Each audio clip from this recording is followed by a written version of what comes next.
Hi everyone, in today's video I'll show you guys how you can add Apple Watch battery widget on your iPhone. Well, it's quite easy. So in order to add your Apple Watch battery widget, it is just like adding any other widget on your phone.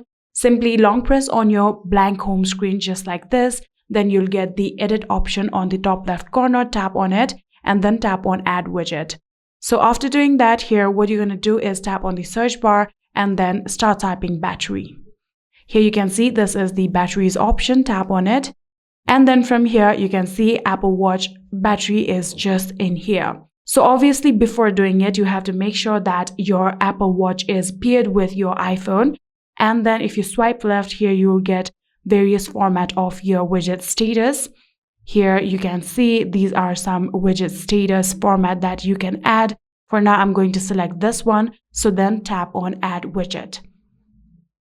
So after doing that, you can even drag this widget down and adjust it on your home screen however you want. And when you're done, you can simply tap on done option right here.